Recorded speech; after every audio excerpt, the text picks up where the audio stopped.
जी। अच्छा, अब हम डिस्कस कर रहे थे हार्मोनिक्स। तो हार्मोनिक्स क्या होते हैं? Multiples integer multiples of the fundamentals. यानी फंडामेंटल फ्रीक्वेंसी आपकी क्या है? हमारे पास 50 हर्ट्ज है, प्योर साइन वेव। वो है प्योर वेव, प्योर वाटर जिससे आपकी प्यास बुझेगी। उसके अलावा इसमें जो चीज़ भी आएगी वो आलूदगी होगी, यानी वो पोल्यूशन हो गई। जैसे इन्वायरमेंटल पोल्यूशन होती है, वाटर पोल्यूशन होती है, वैसे पावर पोल्यूशन भी है ये। और ये कैसे जनरेट होते हैं? हार्मोनिक्स स्विचिंग से। पावर इलेक्ट्रॉनिक्स में क्या होती है? स्विचिंग। तो पावर इलेक्ट्रॉनिक्स से जहाँ फायदा होता है वहाँ नुकसान भी आता है, गले पड़ता है उसका, और वो है स्विचिंग के हार्मोनिक्स। जैसे ड्राइव्स हैं, उसके बड़े बेनिफिट्स हैं, लेकिन ड्राइव से क्या होती है? पावर क्वालिटी सफर हो जाती है स्विचिंग की वजह से। तो हार्मोनिक्स में क्या है कि जी periodic functions can be represented by combining sinusoidal functions. तो अब जरा हम वही सिग्नल प्रोसेसिंग को थोड़ा सा टच करते हैं। उसमें बेसिकली देखें, इस इक्वेशन है F of T is equal to C naught plus summation N from one to infinity C N cos of N omega T plus theta N. ये हम किसी भी फंक्शन को इस फॉर्म में रिप्रेजेंट कर सकते हैं। जैसे दिस इज फोरियर सीरीज जो होती है, साइनोसाइडल के कॉम्बिनेशन, साइनोसाइडल के कॉम्बिनेशन के फॉर्म में हम उसको रिप्रेजेंट कर सकते हैं। तो underlying assumption the system is linear, जिसमें सुपरपोजिशन प्रिंसिपल इज वैलिड, और स्केयर वेव जनरेशन। अब ये देखें, ये है डायग्राम वो कि स्केयर वेव कैसे पैदा होती है। जो एच ब्रिज में कल मैंने आपको बताया कि एच ब्रिज से जो स्केयर वेव पैदा होती है वो सबसे गंदी वेव है इलेक्ट्रिकल के पॉइंट ऑफ व्यू से, क्योंकि उसका टीएचडी बहुत हाई है। वो कैसे पैदा हो सकती है? एक प्योर वेव लें आप, साइन वेव, उसमें उसका सेकंड हार्मोनिक ऐड करते हैं। जैसे ये देखें, ये एक फंडामेंटल है। सेकंड हार्मोनिक का मतलब ये क्या होगा? ये थर्ड हार्मोनिक, फिफ्थ। थर्ड का मतलब ये है कि इस टाइम में तीन वेव आ जाएंगी, थ्री टाइम्स हो जाएगी ना उसकी फ्रीक्वेंसी। एक, दो, तीसरी ये ग्रीन वाली तीसरी, एक, दो, तीन, ये थर्ड हार्मोनिक है। फिफ्थ का मतलब क्या है कि उसकी पांच गुना ज्यादा फ्रीक्वेंसी है, यानी इस टाइम पीरियड में पांच वेव्स आ जाएंगी। वो एक, दो, तीन, चार, पांच, ये फिफ्थ हार्मोनिक है। ये इसमें सुपर इम्पोज होगी, इसमें इसमें एड अप हो जाएगी। जब एड अप होगी तो क्या इसकी शेप ऐसी ही रहेगी? इसका तो हुलिया बिगाड़ के रख देंगे ये। वही बात है, हुलिया बिगड़ जाएगा सारा, आपकी साइन वेव का सारा ही हुलिया बिगड़ जाएगा। और सबसे ज्यादा जो बुरा हुलिया है वो है स्केयर वेव, समझ लें, उसमें हार्मोनिक सबसे ज्यादा है। ठीक है, पैदा करना बड़ा उसको आसान है, लेकिन वो उतनी ज्यादा मतलब वो अच्छी नहीं वेव है। तो अब बात ये आती है कि स्केयर वेव पैदा होगी। अब स्केयर वेव से साइन वेव कैसे निकाल सकते हैं? फिल्टर लगा के। फिल्टर लगाना पड़ेगा। फिल्टर क्या करेगा? सिर्फ साइन वेव को पास कराएगा, बाकी सबको वो फिल्टर कर देगा, खत्म कर देगा। तो फिल्टर लगाने पड़ते हैं फिर हमें। फिर इन फिल्टर की टाइप्स आती हैं, एक्टिव फिल्टर होते हैं, पैसिव फिल्टर होते हैं। अच्छा, ये तो हमने इलेक्ट्रॉनिक्स में पढ़ा ना। पावर में भी आता है, पावर में शंट एक्टिव फिल्टर आता है एक। वो एप्लीकेशंस वाला जब एंड पे हम जाके करेंगे, फिर मैं आपको थोड़ा सा आइडिया उसको दूंगा कि वो कैसे काम करता है। Shunt active power filter, SAPF। ठीक है, वो उसमें हम इंजेक्शन करते हैं, यानी जैसे वैक्सीन होता है ना, वैक्सीनेशन आपके जिस्म के अंदर जरा दूसरी उसी उसी बीमारी के जरासीम इंजेक्ट करते हैं, जिससे आपकी कुव्वत मुदाफिर बढ़े। उसमें भी ऐसे होता है। उसमें पहले एनालाइज करता है वो आपके करंट को, फिर देखता है इसमें कौन कौन से जो हैं वो हार्मोनिक्स हैं, फिर उसके अपोज वाले उसमें खुद पैदा कर देता है। तो साइन वेव का आपको पता है, अगर यूं होगी उसके ऑपोजिट पैदा करे तो वो कैंसिल हो जाएगी। आ रही बात समझ? तो इस तरह वो पहले चेक करता है कौन से हार्मोनिक्स हैं, उसके ऑपोजिट फेज वाले उसमें खुद इंजेक्ट करके उनको खत्म करा देता है। सही है। तो ये है शंट एक्टिव पावर फिल्टर। ये हम लेकिन आगे जाकर इसके मैं आपको सारा करवाऊंगा, अभी ये स्टार्ट ही है। अच्छा जी, additional definitions related to the Fourier analysis. Function F of T है, उसको हम कैसे ले सकते हैं? A naught plus summation N cos of N omega T plus B N sine of N omega T N from one to infinity.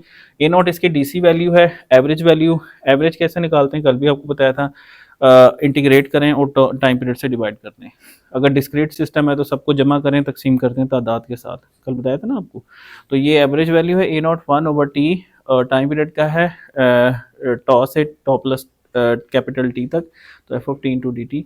और A N और B N ये कोफिशेंट्स होते हैं, ये आपको पता है, अपने फोरियर सीरीज में पढ़े हुए हैं। आप इसको 2/t लिख लें या 1/t करके ऊपर वहाँ पे मेन फार्मूले में 2 ऐड कर दें, उस तरह भी हो जाता है। ठीक है, ये दोनों फॉर्म्स चलती हैं। तो 2/T, tau tau plus capital T, उसके बाद 2/T A N B N. A naught is the DC component. C N क्या होता है कि under root A N square plus B N square, और थीटा एन क्या होता है? Minus tan inverse B N over A N. अच्छा जी, अब कुछ थोड़े से फार्मूलाज हम देखते हैं। एवरेज वैल्यू कैसे निकालते हैं? इसमें आपको बताया था मैंने, ये साइन यू सिंबल बनाते हैं, कोई भी फंक्शन हो, ये फंक्शन है, इसकी एवरेज वैल्यू को मैं ऐसे शो कर सकता हूँ, ये एवरेज वैल्यू, सही है, एवरेज वैल्यू। तो एवरेज वैल्यू कैसे शो करते हैं, 1 over time period integrate from tau to tau plus capital T, ठीक है, यानी एक पूरे टाइम पीरियड में उसको इंटीग्रेट कर दें और उसको तकसीम कर दें टाइम पीरियड के साथ, सही है। तो इससे आपकी क्या निकलती है, एवरेज वैल्यू। अब रूट मीन स्क्वायर वैल्यू कैसे निकलती है, पहले रूट लें, उसके बाद उसकी मीन लें और फिर अंदर स्केयर कर दें, R M S, root mean square, ठीक है। तो आर एम एस को हम आर एम एस क्या होगा, रूट मीन स्केयर, ये देखें, अच्छा आर एम एस के ऊपर अगर मैं स्केयर लगा दूं तो वो रूट खत्म हो जाएगा ना, आर एम एस अगर होता तो यहाँ रूट आना था, ठीक है, लेकिन मैंने क्या किया कि मैंने उसका आर एम एस का स्केयर कर दिया, जिसकी वजह से वो रूट फिलहाल खत्म हो गया। हम ऐसे ही करते हैं न्यूमेरिकल्स में भी, हम पहले ये F square R M S निकालते हैं सारा इजीली सॉल्व करके, एंड पे एंड रूट ले लेते हैं, ये याद रखना है आपने, क्योंकि ये आगे फार्मूले में भी हम इस अप्रोच को यूज करेंगे कि आरएमएस का स्केयर करके हम कैलकुलेशंस करेंगे और एंड पे उसका अंडर रूट ले लेंगे, सही है, तो उससे वो रूट मीन स्केयर निकल आएगी। तो F square R M S is equal to one over capital T 0 to t F square D T. इसको हम इस तरह भी लिख सकते हैं, जो फोरियर की फॉर्म में लिखना, तो ये आ जाएगा C naught plus 1/2 summation N from 1 to infinity C N square. तो ये आपका जो है ना फोरियर की फॉर्म में जो है, इसको हम इस तरह से रिप्रेजेंट कर सकते हैं। ये आगे हम बड़ी डिटेल में न्यूमेरिकल्स करेंगे ना, उसमें क्लियर हो जाएगा आपको। अच्छा, इंस्टेंटेनियस पावर, किसी भी टाइम इंस्टेंट के ऊपर पावर, कल मैंने आपको बताया था कि इंडक्टर और कैपेसिटर, उसकी जो इंस्टेंटेनियस पावर है वो पॉजिटिव भी हो सकती है, वो नेगेटिव भी हो सकती है, हमें नहीं पता कि वो किस लम्हे में है, वो या पावर दे रहा है या पावर ले रहा है। लेकिन अगर आप उसकी एवरेज निकालेंगे, एवरेज का मतलब है कि एक साइकिल, ये याद रखना है भाई, ये फंडामेंटल कॉन्सेप्ट है इलेक्ट्रिकल इंजीनियरिंग का, इंडक्टर कैपेसिटर, इंडक्टर कैपेसिटर, ये अगर आपको समझ आ गए ना, आपको डबल ही समझ आ जाती है। देखिए किसी भी वक्त में हो सकता है उसकी पावर पॉजिटिव भी हो सकती है, नेगेटिव भी हो सकती है, लेकिन अगर आप उसकी एवरेज लेंगे एक साइकिल की तो वो जीरो होगी। कैपेसिटर और इंडक्टर में जो एवरेज पावर है वो जीरो है, एवरेज पावर, इंस्टेंटेनियस की बात नहीं हो रहा। तो इंस्टेंटेनियस क्या होती है, पी ब्रैकेट में T is equal to V of T I of T. अब एवरेज पावर देखें आगे आगे, एवरेज पावर क्या होगी कि 1/कैपिटल टी इंटीग्रेट करें उसको V I into D T, सही है, और फोरियर की फॉर्म में हम इस तरह से इसको लिख सकते हैं। अच्छा नेक्स्ट ये देखें आ गया total harmonic distortion. Total harmonic distortion क्या होता है जी, T H D is equal to summation N from 2 to infinity। देखें टू क्यों, क्योंकि 1 वाला नीचे आ गया। ये आगे हम जब आपको मैं न्यूमेरिकल्स कराऊंगा ना, ये बड़ी डिटेल में हम करेंगे आगे। ये बस यहाँ पे ओवरव्यू ले लें कि ये टोटल हार्मोनिक डिस्टॉर्शन का जो है ना इस तरह से फॉर्मूला है कि सारे हार्मोनिक्स को उसका स्केयर सम स्केयर किया, सम स्केयर तकसीम स्केयर विद दी फंडामेंटल, और फिर बाद में उसका अंडर रूट ले, उसको कहते हैं टोटल हार्मोनिक डिस्टॉर्शन। अच्छा जी आगे चलते हैं जी। पावर फैक्टर, ये बड़ा इंपॉर्टेंट है कि जी पावर फैक्टर क्या होता है, इंटरव्यू में भी पूछा जाता है, बड़ा बेसिक सवाल है, स्टार्ट ही यहीं से लेते हैं, जिसको ये आता है फिर आगे चलते हैं, जिसको ये नहीं आता उसको वहीं पे फिल्टर कर देते हैं, फिल्टर लगा लेते हैं। इंटरव्यू में भी तो हमने फिल्टर लगाए होते हैं ना कि कैसे निकालना है, किस कैंडिडेट को रखना है, किसको हमने वो करना है कि हमें नहीं चाहिए वो, ठीक है। तो ये बड़ा बेसिक क्वेश्चन है, पावर फैक्टर क्या होता है। कॉस पाई हमें पता है, पावर फैक्टर वो वी और आई के दरमियान एंगल का कॉस लेने, कॉस पाई, बिल्कुल सही कह रहे हो, लेकिन इसकी सही डेफिनेशन ये होती है, देखें S is equal to P is equal to S into cos phi. तो cos phi is equal to P over S, P means true power divided by S means total power, यानी total power में से आप कितनी true power ले सकते हैं। अगर आपका पावर फैक्टर 1 होगा तो आप सारी ले सकते हैं, 100% ले सकते हैं, जैसे रेजिस्टर का केस है। अगर आपका आर एल है या आर सी है, फिर आपको पावर फैक्टर जो है वो कोसाइन ऑफ कम हो जाएगा ना, क्योंकि कॉज 0 पे मान होता है, और अगर कोई भी एंगल आ जाएगा वोल्टेज और करंट में कोई थोड़ा बहुत एंगल आ जाएगा तो उसका आपको साइन देंगे तो वो कम हो जाएगा। तो power factor is equal to average power over apparent power. Average power क्या है, true power 1/t P of T का integration divided by apparent power जी। तो पावर फैक्टर क्या चीज है जी, average power over apparent power, क्या जी, अच्छा average power over apparent power, तो P ओवर S, ठीक है, P over S, this is P is the true power, S is the total power, apparent power. अच्छा एक टर्म यूज होती है लाइन रेगुलेशन, एक टर्म यूज होती है लोड रेगुलेशन। लाइन रेगुलेशन और लोड रेगुलेशन, इसमें क्या डिफरेंस है, देखिए यानी आपकी जो आउटपुट है, फॉर एग्जांपल कोई कन्वर्टर है, उसकी जो आउटपुट है, अगर उसकी सप्लाई में वेरिएशन आ रही है तो उसकी आउटपुट में कितनी चेंज आ रही है, ठीक है। इसी तरीके से अगर लोड में वेरिएशन आ रही है तो उसकी आउटपुट में कितनी चेंज आ रही है। दो डिफरेंट चीज़ें हैं, एक सप्लाई साइड से कितनी वेरिएशन आ रही है और एक लोड साइड से कितनी वेरिएशन आ रही है उसकी आउटपुट में। इसको ये है इसका मतलब। तो लाइन रेगुलेशन LIR इस परसेंटेज में हम इसको कैसे लिखते हैं, V out at the highest input minus V out at the lowest input divided by V out nominal, ठीक है। यानी आपकी इनपुट पे अगर चेंज आ रही है तो उससे आउटपुट पे क्या इफेक्ट आ रहा है, और ये कम से कम होनी चाहिए। एक अच्छे सिस्टम के लिए, अच्छे पावर इलेक्ट्रॉनिक कन्वर्टर के लिए ये कम से कम होनी चाहिए, ठीक है। मतलब 1% का मतलब ये कि उसमें लाइन में वेरिएशन की वजह से आउटपुट सिर्फ 1% चेंज हो सकती है, और एक अगर 5% है तो उसका मतलब उसकी 5% चेंज हो सकती है, तो ये कम से कम ही होनी चाहिए। अच्छा, लोड रेगुलेशन का मतलब क्या है कि लोड में अगर वेरिएशन आगे आ रही है उससे आउटपुट चेंज हो रहा है। जैसे इसमें देखें कि V out at the minimum load ये ज़्यादा होगा, minus V out at the full load ये कम हो जाएगा, और वी आउट नॉमिनल इंटू 100, तो ये लोड रेगुलेशन है। तो ये दो चीज़ें हैं, लाइन रेगुलेशन और load regulation. Line regulation means के इनपुट में कितनी वेरिएशन की वजह से आउटपुट में कितनी चेंज आ रही है, और लोड रेगुलेशन मींस लोड में चेंज की वजह से आउटपुट में कितनी वेरिएशन आ रही है। ये दो चीज़ें हैं, बड़ी इंपॉर्टेंट है इसकी। आगे हम इसकी एग्जांपल भी अभी करेंगे। Line regulation is the ability of the power supply to maintain its specified output voltage over changes in the input line voltage. It is expressed as a percentage change in the output voltage relative to the change in the input line voltage. Load regulation जी, load regulation is the ability of power supply to maintain its specified output voltage given changes in the load. This does not mean that tolerance applies when there are sudden changes in the load. It means over the permissible load range, the regulation can change by this amount. इसकी example करते हैं, उससे ज़रा ज़्यादा clear होगा आपको। अच्छा जी, both values apply to the output. This means the worst case value you need to use is both of the line and tolerance, load tolerance percentages added together. अब 12 वोल्ट की एक सप्लाई लेते हैं, take an unregulated 12 volt output DC to DC specified with line regulation कितनी है 1.2%, load regulation कितनी है 7.5%। अब 12 वोल्ट का कितना होता है, 12 वोल्ट का निकाल लें जी, लाइन रेगुलेशन 1.2%, कितना आ जाएगा 0.012, ये आ जाएगा ना, ये निकालें कितना आता है। और लोड रेगुलेशन कितना है जी इसमें 0.075, ये बताएं ज़रा कितने वोल्ट आते हैं इसमें, लिखे होंगे इसने 144 मिली वोल्ट, ठीक है। और ये कितना है जी 900 मिली वोल्ट, और नॉमिनल वैल्यू क्या है जी 12 वोल्ट। तो अब 12 वोल्ट में कितना, कम से कम कितनी हो सकती है, -144 मिली -900 मिली, ये कम से कम वोल्टेज आ सकते हैं। और ज़्यादा से ज़्यादा कितने हो सकते हैं, 144 मिली प्लस 900 मिली। तो जो 12 वोल्ट की बैटरी है उसमें इतने वोल्ट ऊपर नीचे हो सकते हैं, यानी उसकी वैल्यू यहाँ से लेके यहाँ तक वेरी कर सकती है, सही है। ये ऐसे ही आता है, क्लियर कैलकुलेशन नहीं है। तो ये कितना आता है ये बताएं, 12 माइनस 144 माइनस 900 मिली, ये 10.44 और ये कितना आता है 13.04 वोल्ट। तो जो 12 वोल्ट की बेसिकली बैटरी आपको 10.44 से लेके 13.04 वोल्ट तक देगी, इसके इन बिटवीन इस सेट के अंदर रहेगी। अब समझ आ गई बात की, लाइन रेगुलेशन और लोड रेगुलेशन, ठीक है। तो ये बड़े दो इंपॉर्टेंट कॉन्सेप्ट्स हैं इसमें। अच्छा जी, आगे चलते हैं। Power electronics deals with the study of electric power conversion and its control using microelectronics. The focus of power electronics is on the conversion. देखें मैंने 4 कन्वर्टर्स आपको बताए थे ना, DC AC to DC rectifier, DC to AC inverter, DC to DC chopper और AC to AC cycloconverter. ये 4 भाई पक्के आपको आने चाहिए, सही है।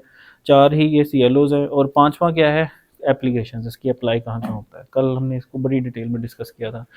अच्छा जी, the focus of power electronics is on the conversion and control of electric power with high efficiency using semiconductor devices fabricated to carry large currents at high voltages. These power semiconductor devices are operated as switches that are turned on and off in a periodic fashion to regulate the power flow. बड़ा अच्छा summarise कर रहा है इसको, सही है। मैंने आपको क्या बताया था कि एम्पलीफिकेशन नहीं इसमें हम यूज़ करेंगे इलेक्ट्रॉनिक्स में, इलेक्ट्रॉनिक्स वाली इसमें सिर्फ स्विचिंग हमने यूज़ करनी है, या ऑन या of, on off on off, right. अच्छा, the efficient use of power is not only advantageous but also has nowadays become an essential requirement. The objective of power electronics is to improve the quality and utilization of electric power at higher efficiencies. Power electronics has a wide range of applications. Its general application is to control the power conversion from AC to DC and vice versa. It includes the control of heat and light, control of electric motors, regulated power supply systems, and high voltage DC links between AC power networks and power supplies. अच्छा जी, अब इसमें ये इसकी feedback control आपने पढ़ ली है, feedback control अभी पढ़ेंगे आप, उसमें ये इसके कंट्रोल सिस्टम की डायग्राम होती है। ठीक है, इसमें आप देखें पावर इनपुट एसी या डीसी कन्वर्टर को गई और उससे एक आउटपुट पावर निकली जो कि आगे लोड को जा रही है। अब यहाँ पे हमने सेंसर लगाया है इसके आउटपुट कन्वर्टर के आउटपुट से, वो सिग्नल दे रहा है और लोड से भी एक फीडबैक का सिग्नल मिल रहा है। दो ये इनर लूप है, ये आउटर लूप है, इसको इनर लूप बोलते हैं, ये आउटर लूप है। ये दोनों फीडबैक्स हैं, सेंसर से आ रही है फीडबैक। फीडबैक कंट्रोल का थोड़ा सा आपको आइडिया दे दूँ। देखें, जैसे एसी की एग्जांपल ले लें कि आप कमरे में आते हैं, गर्मियों का दिन है, टेम्परेचर 40 पे पहुंचा हुआ है, आप उसको 26 कर देते हैं, तो क्या होगा कि एरर आ जाएगा। सेट पॉइंट कितना है 26 और कितना टेम्परेचर, उसको कहते हैं पीवी, प्रोसेस वेरिएबल, जो फीडबैक आती है ना सेंसर के पीवी, उसमें एरर आ गया।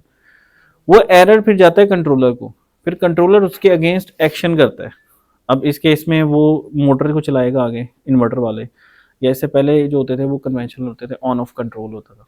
ठीक है, ये मेरा लेक्चर है, आप देख सकते हैं उसमें यूट्यूब के ऊपर, पोर्शन इंटेग्रल पीआईडी कंट्रोलर को देखें। और ये वो सिर्फ एक लेक्चर देख लें, पीआईडी कंट्रोलर, वो एक लेक्चर देख लें, 1 घंटे का है, वो आपको क्लियर हो जाएगी हर चीज़। तो समरी ये है कि सेट पॉइंट और पीवी, इसका एरर आएगा, कंट्रोलर को जाके कंट्रोलर आगे से सिग्नल देगा एक्चुएटर को, फिर एक्चुएटर क्या करेगा, एक्चुएटर से मुराद होता है जो एक्शन करता है। यार आप नहाने जाते, फर्ज कर लो ये सर्दियों के दिन है, आप नहाने गए हो, आपने टैप खोली, ठंडा पानी आ गया, तो आप क्या नहाते रहोगे? आप फटाफट गर्म पानी का टैप खोलोगे? आप फिर भी करते हो नो, आप पानी के टेम्परेचर को एडजस्ट करोगे अपने। हो क्या रहा है कि आपका एक सेट पॉइंट है माइंड के अंदर, आपका ये कंट्रोलर है, इसमें एक सेट पॉइंट है कि मुझे इतने टेम्परेचर का पानी चाहिए तो मैं कंफर्टेबली मजे के साथ नहाऊंगा। वो और सेंसर इसमें क्या है, आपकी स्किन है, आपकी स्किन सिग्नल दे रही है आपके दिमाग को, उसमें एक सेट पॉइंट है। उन दोनों में एरर है अभी, यानी एरर से मुराद है दोनों एक जैसे नहीं है। तो क्या हो रहा है कि आपका दिमाग आपको सिग्नल दे रहा है, ये आपके एक्चुएटर है हाथ, और दूसरा आगे वैल्व, आप उसको पंगे ले रहे हो उसके साथ, टूटियों के साथ। हाँ, जब आपका वो टेम्परेचर नॉर्मल हो गया आपके सेट पॉइंट में, आपने छोड़ के मजे से नहाना शुरू कर दिया। बात समझ आई? ये है फीडबैक कंट्रोल। सही है, तो इसमें क्या होता है, एक सेट पॉइंट होता है, ठीक है, एक पीवी होता है, प्रोसेस वेरिएबल जो फीडबैक होती है, ठीक है, प्लस माइनस, यहाँ पे लगा होता है कंट्रोलर, ठीक है, यहाँ पे होता है आपका एक्चुएटर जिसको प्लांट कहते हैं, यहाँ पे प्रोसेस होता है और इसकी ये फीडबैक आ रही होती है। ठीक है, यहाँ पे आपका सेंसर लगा होता है, इसको आप एच कह लें। ठीक है, तो ये कंट्रोल सिस्टम की टर्म्स में हम इस तरह लिखते हैं, लेकिन प्रैक्टिकली वो इस तरह हो रहा होता है जो मैंने अभी आपको बताया। सही है, तो दिस इज फीडबैक कंट्रोल। अब यहाँ पे देखें वही चीज़ है, पावर इनपुट आई कन्वर्टर को गई, उससे आउटपुट आई लोड को गई, लोड से वहाँ पे एक फीडबैक लगी, एक आउटर फीडबैक भी है, एक इनर फीडबैक भी है कि कंट्रोलर से, सो ये कन्वर्टर का जो सिग्नल आउटपुट हुआ है इसको भी सेंस किया जा रहा है, और लोड से जो आउटपुट है उसको भी सेंस किया जा रहा है। उसके बाद जो करेक्टिव एक्शन होगा वो क्या होगा कि ये जो कंट्रोलर है वो उसको करेक्टिव एक्शन करके इसको एडजस्टमेंट करेगा, कन्वर्टर की एडजस्टमेंट। ये जो आपकी एआई वाली हो रही है आजकल, जिसमें बैक प्रोपेगेशन होती है, मशीन लर्निंग आप पढ़ेंगे आगे, तो उसमें जो बैक प्रोपेगेशन का जो कॉन्सेप्ट्स हैं, और ये जो मशीन लर्निंग में जो ये सारी गेन्स जिसमें एडजस्ट हो रही होती है न्यूरल नेटवर्क्स के अंदर, वो सारा ये फीडबैक मैकेनिज्म ही है। तो नहीं हो, ये हमारी अपनी हम खुद एक फीडबैक कंट्रोल है। ठीक है, ये जो हमारे सेंसर आंखें, ये जो स्किन सेंसर, 5 सेंसर है ना, वो सेंसर हैं हमारे, सेंसेस जिसको कहते हैं सेंसर हैं। सही है, तो हम खुद एक फीडबैक कंट्रोल है, एक ऑटोमेटेड, फुली ऑटोमेटेड सिस्टम है हम लोग। ठीक है, ऑटोनोमस सिस्टम्स हैं। ओके, अच्छा जी, ये थ्योरी बाकी आप पढ़ लीजिएगा, इसमें बहुत ज़्यादा थ्योरी लिखी हुई है। अच्छा जी, अब बेसिक 4 ये चीज़ें हैं कि AC to DC phase control rectifier, AC to AC voltage controller cycloconverter, DC to DC chopper, और उसके बाद आ गया DC टू AC इन्वर्टर। अच्छा, एडवांटेजेस क्या होते हैं कि जी देखें, कल भी मैंने आपको बताया था कि पुराने अगर आप यूपीएस देखें वो बल्कि होते थे, इतने हैवी हैवी, वो 50 हर्ट्ज पे चलने वाले थे, लेकिन आजकल के यूपीएस छोटे छोटे होते हैं। तो हुआ क्या है, फ्रीक्वेंसी इंक्रीज हो गई है, पावर इलेक्ट्रॉनिक्स उसमें आ गई है। पावर इलेक्ट्रॉनिक्स की मदद से क्या हुआ है कि फ्रीक्वेंसी हाई फ्रीक्वेंसी पे कर दिया। उस हाई फ्रीक्वेंसी से क्या हुआ है कि जो साइज ऑफ द ट्रांसफार्मर वो रिड्यूस हो गया, स्पेस भी बच गई, स्पेस का बेनिफिट हो गया, कॉस्ट बच गई, वेट का बेनिफिट हो गया, वेट भी कम हो गया, कितने बेनिफिट्स आपको मिल गए। तो the use of transformers is quite often necessary in power electronic circuits. The induced EMF in a transformer is directly proportional to the area of cross section of its core and frequency of supply. A transformer operating at a low frequency 50 Hz requires a large cross section of the magnetic core. Such a transformer is thus relatively large, heavy, and very expensive. Power electronic devices can be designed to operate at very high switching frequencies. If an isolating transformer is used in high frequency switching circuits, the area of cross section in its magnetic core can be very much reduced. Consequently, the size of the transformer can be very much less, yielding less weight and cost. This also leads to the low core loss, thereby increasing the efficiency. तो ये जो ferrite, वो जो yellow yellow छोटे छोटे पीते पीते transformer जो होते हैं जिसमें येलो टेप चढ़ी होती है, वो जो मैंने भी यूज़ किया था, वो हाई फ्रीक्वेंसी पे चलते हैं और वो फेराइट कोर के बनते हैं जिनका वो जो हिस्टैरिसीस लॉस होता है, वो जो वो पत्ता सा होता है ना, वो भी इनका छोटा कम होता है, क्योंकि ज़ाहिर है इतनी हाई स्विचिंग हो रही है। अगर ये चौड़ा पता होगा इसका, ये जो हिस्टैरिसीस लॉस अगर चौड़ा होगा तो वो तो लॉस ही बहुत कराएगा इतनी स्विचिंग। तो उसमें आपको ऐसा मटेरियल यूज़ करना होता है जो फटाफट मैग्नेटाइज डीमैग्नेटाइज फटाफट हो जाए, सही है। तो उसका वो जो कोर यानी जो पत्ता पत्ता मैं कहता होता हूँ उसको, क्या कहेंगे उसको, स्टेरिसिस लॉस वाला होता है, तो हाँ लूप जो भी है वो बारीक सा होना चाहिए लॉस, क्योंकि लॉस कम से कम हो स्विचिंग में, स्विचिंग लॉसेस कम हो, कोर लॉसेस कम हो, टू बी प्रिसाइज ट्रांसफार्मर के जो कोर लॉसेस हैं वो कम से कम हो। अच्छा जी, bidirectional flow of power can easily be achieved. For example the same converter can be operated either as a rectifier or an inverter. ठीक है, आप AC टू DC करना तो वो रेक्टिफायर बन जाएगा, DC टू AC करना तो वो इन्वर्टर बन जाएगा। ठीक है, अच्छा, the power flow can be effectively controlled by simply wearing the turn on and turn off control scheme of power semiconductor devices. Power electronic converters can be operated with high frequency switching and with comparatively less power loss through the improving the efficiency of conversion. Power electronic converters have in general bulk power handling capabilities. अच्छा जी, in power electronic converter, powered semiconductor devices function as switches. The switching losses are low. There are static switches with no moving part. This is also ensures high efficiency. अब देखें ना, power conversion जो हो रही है उसमें कोई movement तो नहीं ना हो रही, कोई रोटरी मूवमेंट या कोई लीनियर मूवमेंट, स्टैटिक है। ठीक है, तो इस ये भी एक अच्छी चीज़ है। अच्छा, power electronic converters have high degree of reliability. Power electronic converters are compact in size and occupy less floor space. अच्छा, डिसएडवांटेजेस क्या है जी, power electronic converters draw non sinusoidal current from the supply system. वही मैंने आपको बताया कि power electronic से नुकसान क्या हुआ, हार्मोनिक्स बढ़ गए। स्विचिंग से नुकसान क्या होता है, हार्मोनिक्स पैदा हो जाते हैं सिस्टम के अंदर। तो and have injected a lot of harmonics in the supply lines. This will adversely affect the power quality and performance of other loads and equipments connected to the same power supply. Harmonics are also introduced at the output side or load side as well, which will affect the performance of electric motors and other loads. Harmonic filters are required, sometimes required at both the input and output of a power electronic converter. Input पे भी चाहिए होते हैं और output पे भी चाहिए होते हैं, ताकि उसकी वजह से पावर सिस्टम ना गंदा हो और उसकी वजह से अगला लोड भी इफेक्ट ना हो, तो दोनों साइड पे फिल्टर लगाने पड़ेंगे। तो high frequency switching off power electronic switches cause electromagnetic interference, EMI इसको बोलते हैं, with neighbouring circuits and communication lines. Hence EMI filters may be necessary in certain cases. Some converter circuits are very complex in nature and one should have very good knowledge and experience in designing such systems. Power electronic converter has in general a low overload capacity.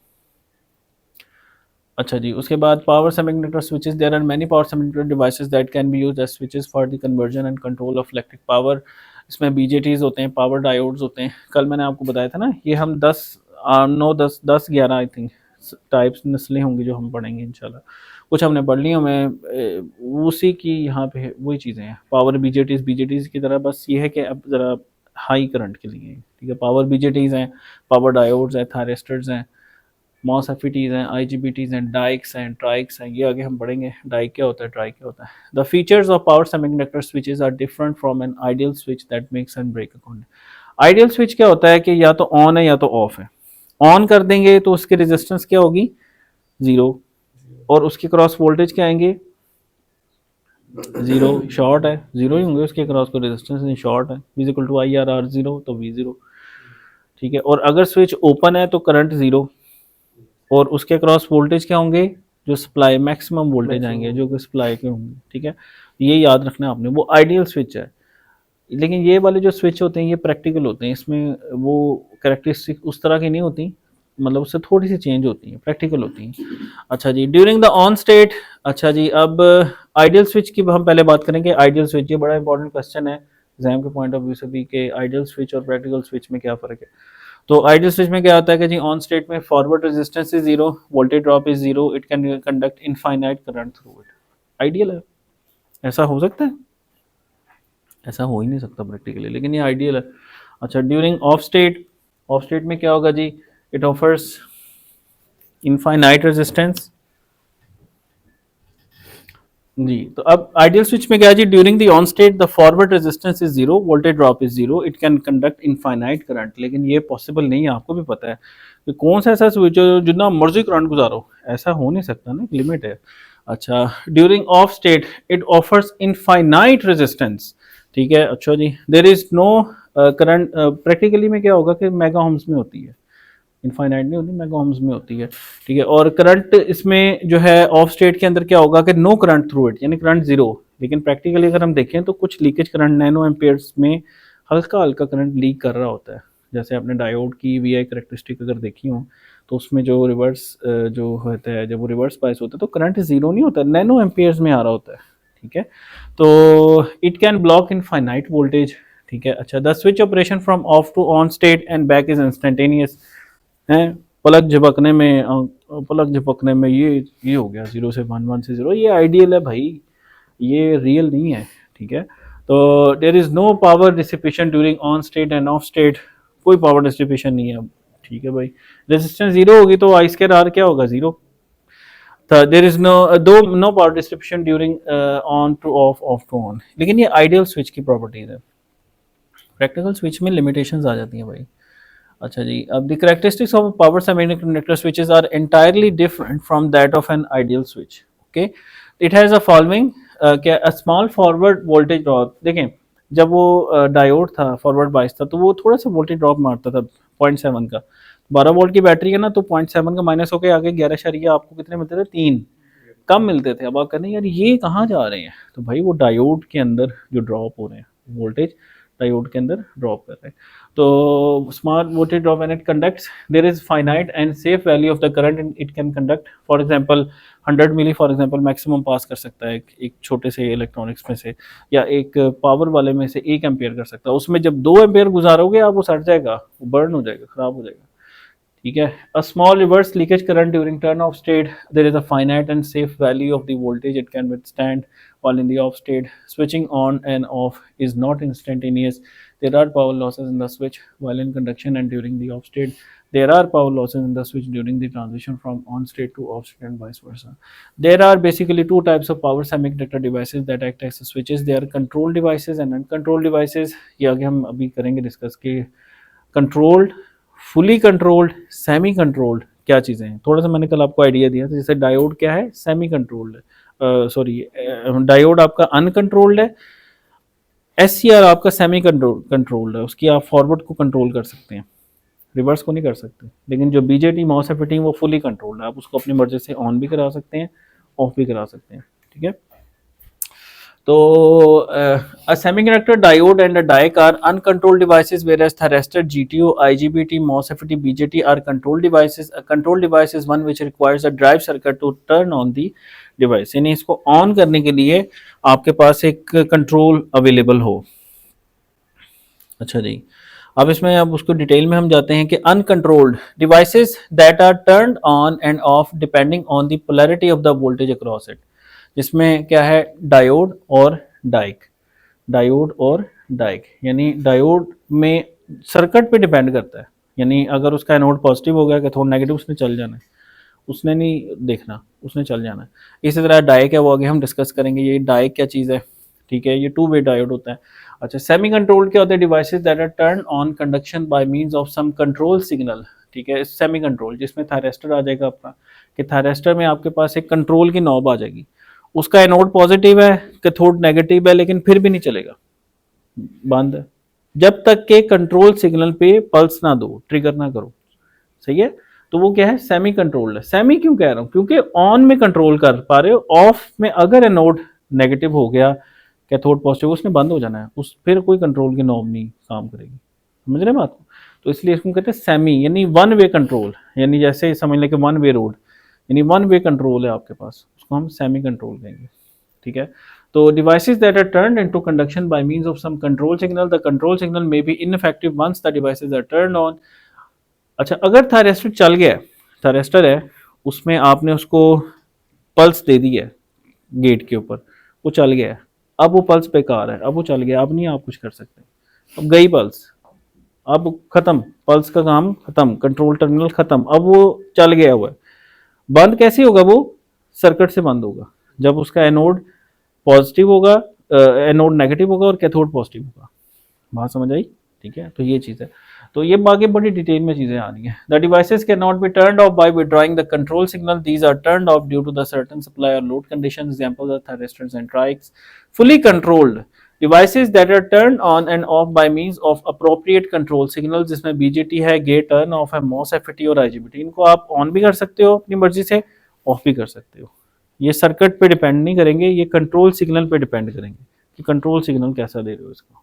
सही है, अच्छा जी, fully controlled आगे जी, direction of conduction, unidirectional or unilateral devices that can conduct only in one direction, they can not conduct in the reverse direction, examples are diode, thyristor, BJT, GT और IGBT. Bidirectional devices can conduct and carry currents in both direction, इसमें MOSFET है, ये दोनों direction में चल जाता है, trike है, डाइक है। Voltage blocking capability, unipolar devices can block voltages of only one polarity, they do not have the ability to block reverse voltage, for example BJTs, MOSFETs, IGBTs।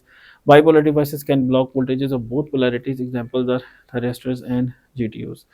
यानी BJTs, MOSFETs, IGBTs जो है ना, ये अगर आप इसकी जो सप्लाई को अगर चेंज कर दोगे ना, तो ये उसको ब्लॉक नहीं कर पाएगा, रिवर्स ब्लॉक नहीं कर पाएगा। ये आगे चीज़ें आ रही हैं, उसमें ज़्यादा आपको क्लियर हो जाएगा।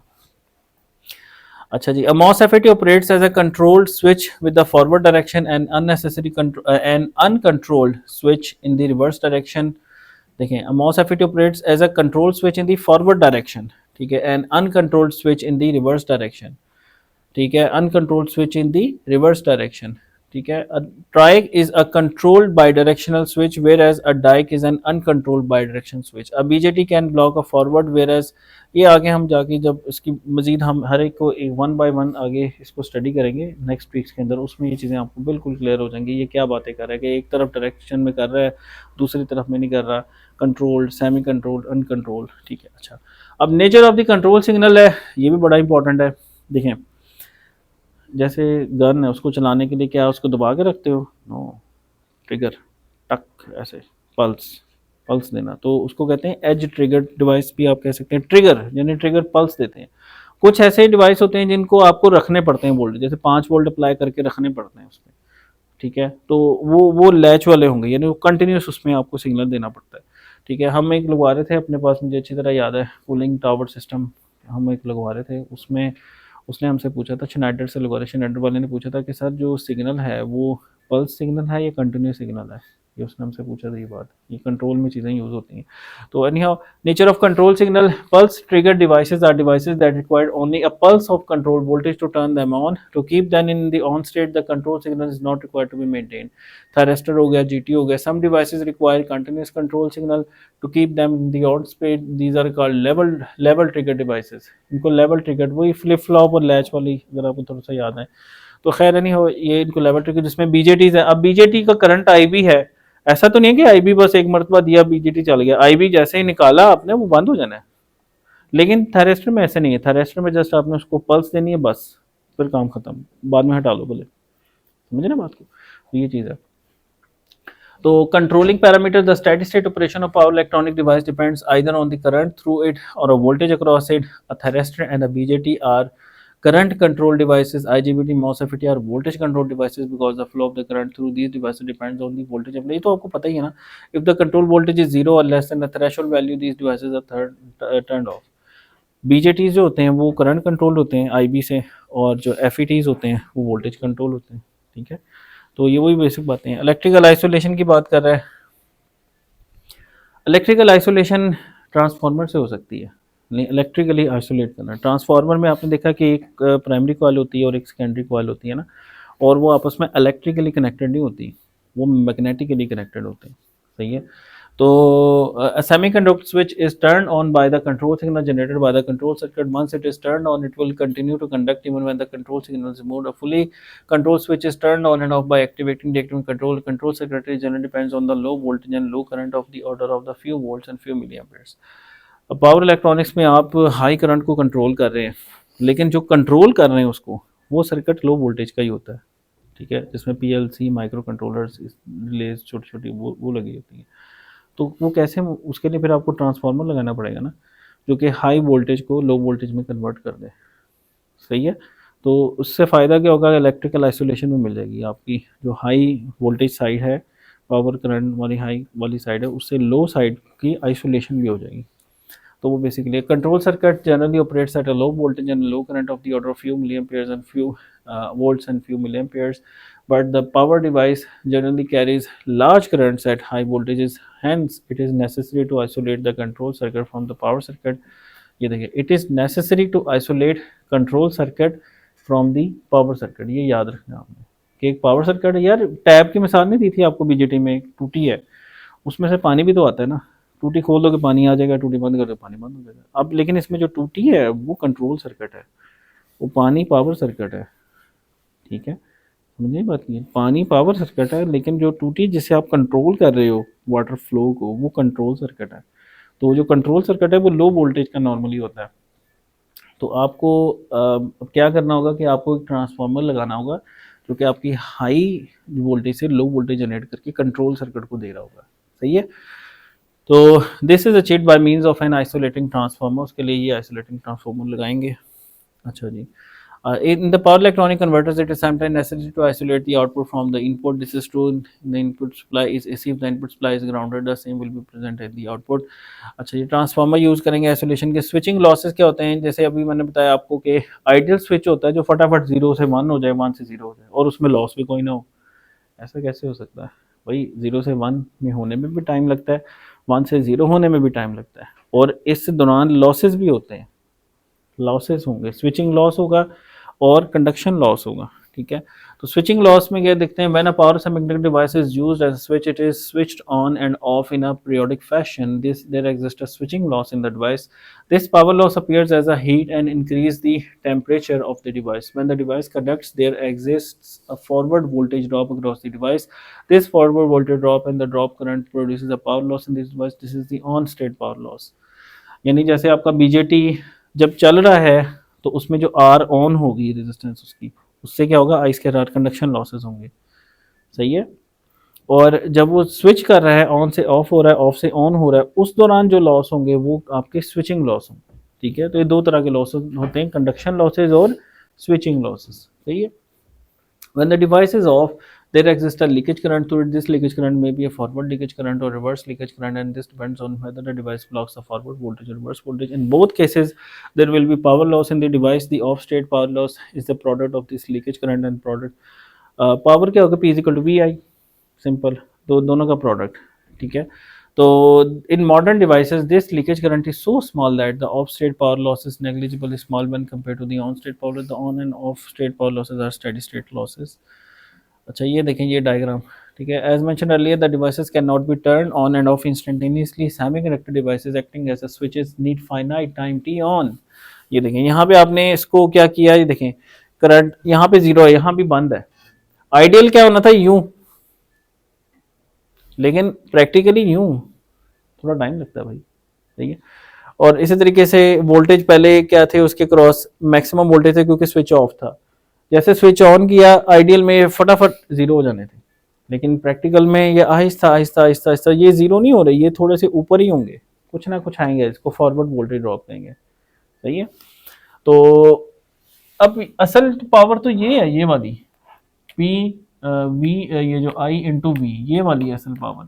लेकिन अगर आप देखें इसमें, अच्छा ये इसमें आप देखें कि ये आपके जो ऑन स्टेट का वोल्टेज लॉस करवाएगा उसको जब करंट से ज़रब देंगे वो आपका कंडक्शन लॉस आ जाएगा। और यहाँ पे जब आप वी और आई को ज़रब देंगे इस इंटरवल के अंदर, टी ऑन और टी ऑफ के अंदर, वो आपके क्या होंगे, स्विच लॉस होगा। क्या होगा, स्विचिंग लॉस। तो semiconductor devices acting as switches need finite time t on for the switching it on, finite time to turn it off. The finite switching time introduces additional power losses. The variation of the switch voltage and switch current during the transition period from off to on, as shown in figure 1.2, the variations are assumed to be linear. Prior to turn on, the current is 0 and the voltage is V. Okay. During the turn on process, the voltage drops to 0 and the current rises from 0 to I. Okay. During the transition period, the T on, power dissipation takes place within the switch. This instantaneous value of the power is the product of instantaneous value of the voltage and instantaneous value of the current during the T on. तो ये आपके जो है बेटा, ये आपके हैं switching losses.